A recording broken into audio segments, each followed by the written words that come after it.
আবহাওয়ার পূর্বাভাস কিছুটা হলেও স্বস্তির খবর শুনিয়েছে আলিপুর আবহাওয়া দপ্তর। তারা জানিয়েছে এবার ধীরে ধীরে তাপমাত্রা কমতে পারে। আগামী 4 থেকে 5 দিনে 2-3 ডিগ্রি সেলসিয়াস কমতে পারে দিনের তাপমাত্রা।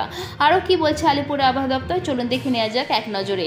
দু এক পশলা বৃষ্টি হলেও এখনই অস্বস্তি কমছে না রাজ্যের বেশিরভাগ অংশে। আজ থেকে 5ই মে রবিবার পর্যন্ত তাপপ্রবাহের পূর্বাভাস রয়েছে। তবে এর মধ্যে কিছুটা হলেও স্বস্তির খবর শুনিয়েছে আলিপুর আবহাওয়া দপ্তর। তারা জানিয়েছে এবার ধীরে ধীরে তাপমাত্রা কমতে পারে।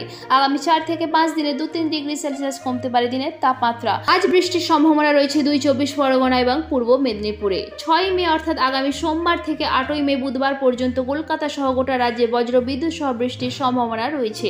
আলিপুর আবহাওয়া দপ্তর জানিয়েছে আজ বাঁকুড়া, বীরভূম, ঝাড়গ্রাম, পশ্চিম মেদিনীপুর, পূর্ব বর্ধমান, পশ্চিম বর্ধমানে তীব্র তাপপ্রবাহের সম্ভাবনা রয়েছে। সেখানে লাল সতর্কতা জারি করা হয়েছে। দক্ষিণবঙ্গের বাকি জেলার কিছু অংশে তাপপ্রবাহ চলতে পারে।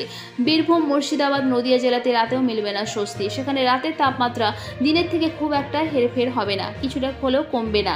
শুক্রবার তীব্র তাপপ্রবাহের সম্ভাবনা রয়েছে বাঁকুড়া, ঝাড়গ্রাম, পশ্চিম মেদিনীপুর, 2 বর্ধমানে। সেখানে জারি করা হয়েছে লাল সতর্কতা।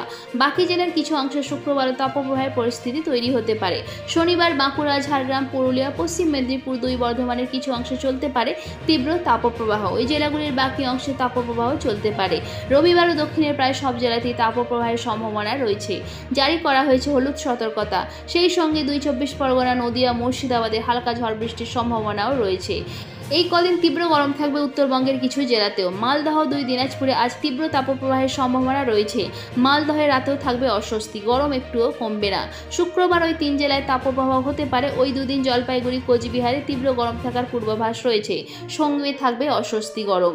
6ই মে আগামী সোমবার থেকে 8ই মে আগামী বুধবার পর্যন্ত কলকাতা সহ দক্ষিণবঙ্গের সব জেলায় হালকা থেকে মাঝারি বৃষ্টিপাত হতে পারে। সঙ্গে বইতে পারে দমকা ঝোড়ো হাওয়া, তবে বিক্ষিপ্ত